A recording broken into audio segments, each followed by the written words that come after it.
ನೆಗ್ಲಿಜೆನ್ಸಲ್ಲಿ ದುಡ್ಡು ಹೋಗ್ತಾರೆ. ಪಂಚಾಯತ್ನವರು ಒಂದು JCB ಇದು ಮಾಡಿ ಇವರು ಮನೆ ಹೋಗಿದೆ, 2 ಮಕ್ಕಳು ತೀರಿ ಹೋಗಿದ್ದಾರೆ, ಇವರು ಮತ್ತೆ ತೀರಿ ಹೋಗಿದ್ದಾರೆ. ನಾವೊಂದು 2 ಕಾಲು ಕಟ್ಟಾಗಿದೆ.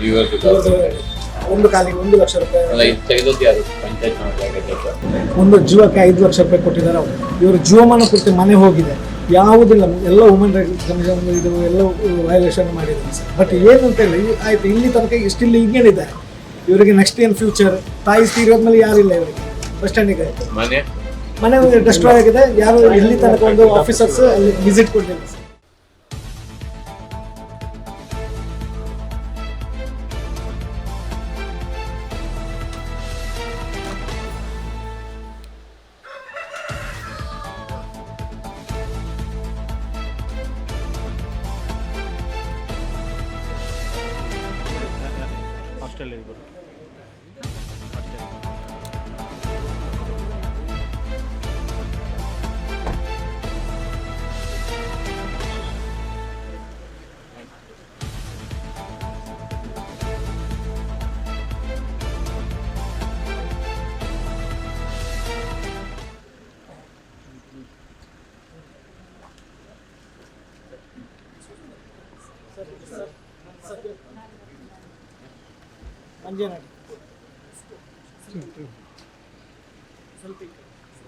ಹಿಂದೆ ಬನ್ನಿ, ಸ್ವಲ್ಪ ಹಿಂದೆ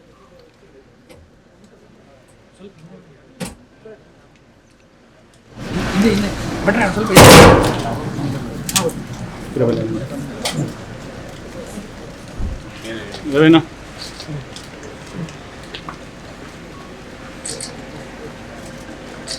ಏನು ಕೇಸ್ ನಮ್ಮಲ್ಲಿ ಪೆಂಡಿಂಗ್ ಇದೆ. ಆಮಿಕ್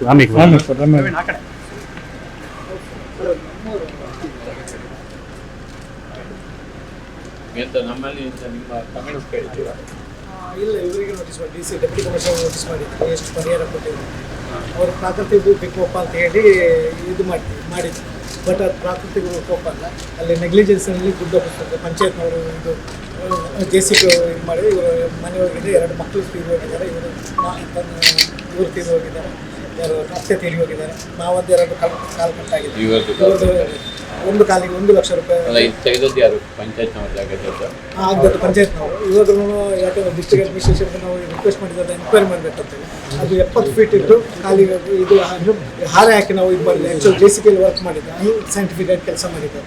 ಅದನ್ನು ಪ್ರೂಫ್ ಮಾಡಲಿಕ್ಕೆ ಇದು ಆಗಲಿಲ್ಲ. NIT ಇದರ ಬಗ್ಗೆ ನೆಗ್ಲಿಜೆನ್ಸ್ ಬಗ್ಗೆ ಕಂಪ್ಲೇಂಟ್ ಕೊಟ್ಟಿದ್ದಾರೆ. NIT ಒಂದು ಥರ್ಡ್ ಪಾರ್ಟಿ ಇನ್ವೆಸ್ಟಿಗೇಷನ್ ಮಾಡ್ತಾ ಇದ್ದಾರೆ. ವಿಸಿಟ್ ಮಾಡಿದ್ದಾರೆ. ಒಂದು ರಿಪೋರ್ಟ್ 5 to 7 days ಕೊಡ್ತಾರೆ. ಇವತ್ತು ಸರ್ ಒಂದು ಕಾಲಿಗೆ 1 ಲಕ್ಷ ಇದಾಗಿ ಪರಿಹಾರ ಕೊಟ್ಟಿದ್ದಾರೆ. ಹೌದು, ಒಂದು ಜೀವಕ್ಕೆ 5 ಲಕ್ಷ ರೂಪಾಯಿ ಕೊಟ್ಟಿದ್ದಾರೆ. ಅವರು ಇವರು ಜೀವಮಾನ ಪೂರ್ತಿ ಮನೆ ಹೋಗಿದೆ, ಯಾವುದಿಲ್ಲ, ಎಲ್ಲ ವುಮೆನ್ ರೈಟ್ಸ್ ಕಮಿಷನ್ ಇದು ಎಲ್ಲ ವೈಲೇಷನ್ ಮಾಡಿದ್ದಾರೆ ಸರ್. ಬಟ್ ಏನು ಅಂತ ಹೇಳಿ ಆಯ್ತು, ಇಲ್ಲಿ ತನಕ ಇಷ್ಟಿಲ್ಲಿ ಹಿಂಗೇನಿದ್ದಾರೆ ಇವರಿಗೆ. ನೆಕ್ಸ್ಟ್ ಏನು ಫ್ಯೂಚರ್? ತಾಯಿ ತೀರೋದ್ಮೇಲೆ ಯಾರಿಲ್ಲ ಇವರಿಗೆ.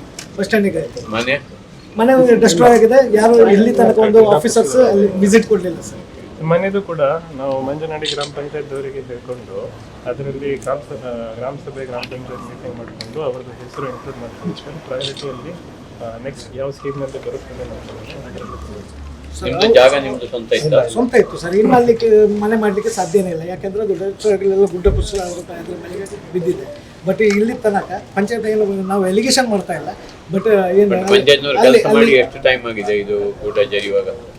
ಅವ್ರು 4 ವರ್ಷ ಆಗಿದೆ. ಅದು ಅವತ್ತು ಹೇಳ್ತಾನೆ ಇದ್ವಿ, ಅದನ್ನು ಏನಾದರೂ ಇದು ಮಾಡಿ ಪ್ರಿಕಾಷನ್ ತಗೊಳ್ಳಿ ಅಂತೇನೆ. ಬಟ್ ಇವಾಗ ನಮ್ಗೆ ಇನ್ಸಿಡೆಂಟ್ ಆದ್ಮೇಲೆ ನಮ್ಮಂತವ್ರು ಬಂದಿದ್ದಾರೆ. ಪಂಚಾಯತ್ನವರು ಕೆಲಸ ಮಾಡಿ 4 ವರ್ಷ ಹಿಂದೆ. ಬಟ್ ಇದಿಲ್ಲ ಸರ್, ಅದಕ್ಕೆ ಯಾವ ದಾಖಲೆಗಳಿಲ್ಲ. ಎಲ್ಲ 2300 ಪೇಜ್ ಇದು RTA ದಾಖಲೆಗಳಿಲ್ಲ ನಮ್ಮಲ್ಲಿ. ಏನಂದ್ರೆ ಪಂಚಾಯತ್ನವರು ನೆಗ್ಲಿಜೆನ್ಸ್ ಮಾಡಿದ್ದಾರೆ.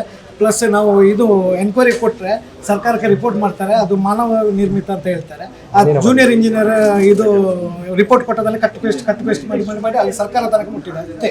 ಬಟ್ ಯಾವುದೇ ಒಂದು ಆಫೀಸರ್ಸ್ ಅಲ್ಲಿ ಕ್ರಾಸ್ ವೆರಿಫಿಕೇಶನ್ ಈಗ ಅದೇ NITK ಇಂದ ಇಂಡಿಪೆಂಡೆಂಟ್ ಆಗಿ ಒಂದು ರಿಪೋರ್ಟ್ ಕೇಳಿದ್ದಾರಂತೆ, ಬಂದಿದ್ದಾರಲ್ಲ, ತುಂಬಾ ಹೆಲ್ಪ್ ಮಾಡ್ತಾ ಇದ್ದಾರೆ. ಪ್ಲಸ್ ಏನ್ ಗೊತ್ತಾ ಸರ್, ಅದಕ್ಕಿಂತ ಮೊದಲು ಮತ್ತೊಂದು ತಂಡ ಮಾಡ್ಕೊಂಡು ಅವರು ಎನ್ಕ್ವೈರಿ ಮಾಡಿದ್ದಾರೆ. ಅದರಿಂದಲೂ ಫೇವರ್ ಆಗಿ ಬಂದಿದೆ. ಯಾಕಂದ್ರೆ ಅದು ಡಿಸಾಸ್ಟರ್ ಆದದ್ದಲ್ಲ, ಇದು ನೆಗ್ಲಿಜೆನ್ಸ್ ಇಲ್ಲ ಆದದ್ದು.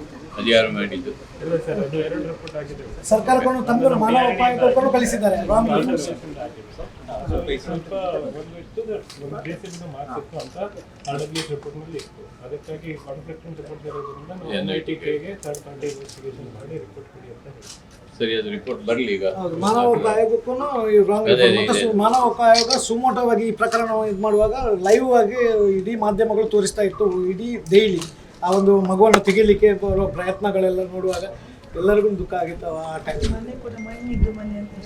ಸುಳ್ಳು ರಿಪೋರ್ಟ್ ಕೊಟ್ಟಿದ್ದಾರೆ. ಅದು actually ಪಂಚಾಯತಿ ಮಾಡಿದ ಎಲ್ಲ ಪ್ರತಿಯೊಂದು ಮಟ್ಟದ ದಾಖಲೆ ಇದೆ. ಪಂಚಾಯತಿ ಯೋಜನೆಯಲ್ಲಿ ಬಂದಂತಹ ಅದಕ್ಕೆ ದಾಖಲೆ ಇಷ್ಟೇ. ಎಲ್ಲ ಇದೆ ಸರ್, ಎಲ್ಲ ಯಾವ ದಾಖಲೆಗಳನ್ನು ನೋಟಿಸ್ ಮಾಡಿ. ಮತ್ತೊಂದು ಸರ್, ಅವತ್ತು ಇನ್ಸಿಡೆಂಟ್ ಆದ ನೆಗ್ಲಿಜೆನ್ಸ್ 105, 106 ನಲ್ಲಿ BNS ಇದರಲ್ಲಿ ಪೊಲೀಸ್ ಸ್ಟೇಷನ್ ಕಂಪ್ಲೇಂಟ್ ಕೊಟ್ಟಿದ್ವಿ. ಅದು ಇಲ್ಲಿ ತನಕ FIR ಆಗಿಲ್ಲ ಮತ್ತು UDR ನಲ್ಲಿ ನಾನು ಎಂಕ್ವೈರಿ ಮಾಡ್ತೀನಿ ಅಂತ ಹೇಳಿದ್ದಾರೆ. ಬಟ್ UDR ನಲ್ಲಿ ಇವಾಗ ನಾವು ಸ್ಟಿಲ್ ಕೇಳುವಾಗ FIR ಇಲ್ಲ, ಸ್ಥಳ ಮಹಾಜರು ಇಲ್ಲ, ಯಾವುದಿಲ್ಲ. ಟೋಟಲಿ ನೆಗ್ಲಿಜೆನ್ಸ್ ಸರ್, ಅಷ್ಟೇ ನಾ ಹೇಳ್ಬೇಕು ಸರ್. ಇವಾಗ ಏನಂದ್ರೆ ಇವರು ಆಕ್ಚುಲಿ ಇವರು ಯಾರು ಇಲ್ಲ ಸರ್, ನಮ್ಮಂತವ್ರು ಇಲ್ಲ. ಇವಾಗ ಯಾರಾದ್ರೂ ನಾವು ಫ್ರೀಯಾಗಿ ಮಾಡ್ತೇವೆ ಅಂತೇಳಿ ಒಬ್ರು ಬಂದಿದ್ದಾರೆ ಅಡ್ವೊಕೇಟ್, ಇವರ ಪರಿಸ್ಥಿತಿ ನೋಡ್ಕೊಂಡು. ಇನ್ನು ನೆಕ್ಸ್ಟ್ ಏನಾಗುತ್ತೆ ಅಂತ ಗೊತ್ತಿಲ್ಲ ಸರ್ ನಮಗೆ. ಬಟ್ ಇವ್ರಿಗೇನು ಗೊತ್ತು ಸರ್, 3 ತಿಂಗಳು ಹಾಸ್ಪಿಟ್ಲಲ್ಲಿ ಇದ್ರು. ಸರ್ಕಾರದಿಂದ ಇದು 3 ಲಕ್ಷ ರೂಪಾಯಿ ಇದು ಆಯುಷ್ಮಾನ್ ಯೋಜನೆಯಲ್ಲಿ ಕೊಟ್ಟಿದ್ದಾರೆ. ಇವರ ಕಾಲ್ ಕಟ್ ಮಾಡಲಿಕ್ಕೆ ಅಂತ ಹೇಳ್ತೀನಿ ಸರ್. ಮತ್ತೊಂದು KS ಹೆಗ್ಡೆ ಅವರು ಫ್ರೀಯಾಗಿ ಬಿಟ್ಟಿದ್ದಾರೆ. ಬಾಕಿ ಇವರು ಇದು ನೋಡ್ಕೊಂಡು 5 ಲಕ್ಷ ರೂಪಾಯಿ ಪ್ರತಿ ಇದಕ್ಕೆ ಬಂದಿದೆ. ಒಂದು ಕಾಲಿಗೆ 1 ಲಕ್ಷ, ಇನ್ನೊಂದು ಕಾಲಿಗೆ 1 ಲಕ್ಷ, ಮಾವನ ಕಾಲಿಗೆ 1 ಲಕ್ಷ. ಇದು ಏನು ಸರ್? ರಿಪೋರ್ಟ್ ಬರಲಿ, ನಾನು ಎಸ್ ಸರ್, ಎಸ್ ಸರ್. ಆಯ್ತು. ಶಾಶ್ವತ ಪರಿಹಾರ ಒಂದು ಕೊಡಬೇಕು ಸರ್. ಎಲ್ಲರೂ ಬಂದಿದ್ರು. ನಮ್ಮಲ್ಲಿ ಕೇಸ್ ಪೆಂಡಿಂಗ್ ಇದೆ. ಹೌದು ಸರ್. ರಿಪೋರ್ಟ್ ಬಂದ ತಕ್ಷಣ ಮಾಡ್ತೇವೆ. ರಿಪೋರ್ಟ್ ಹಾಕಿ. ಆಯ್ತು.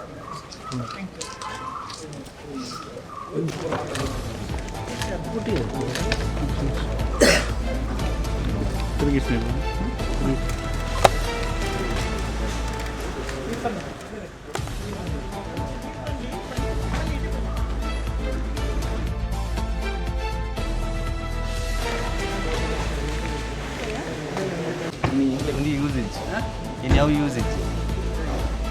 That's in white word. Namak ಹೋಗ್ಬೇಕು.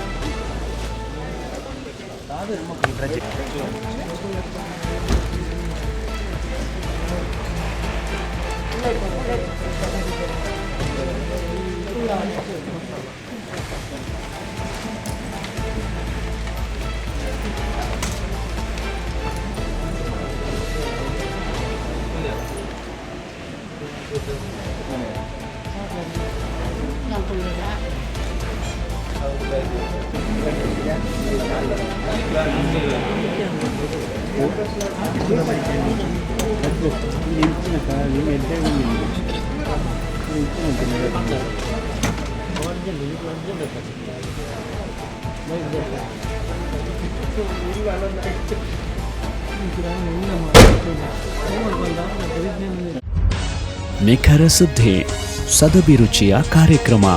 ನೀವು ನೋಡ್ತಾ ಇದ್ದೀರಾ ಕಹಳೆ ನ್ಯೂಸ್, ಸಮಾಜದ ಜಾಗೃತಿಗಾಗಿ ವಸ್ತುನಿಷ್ಠ ವರದಿ.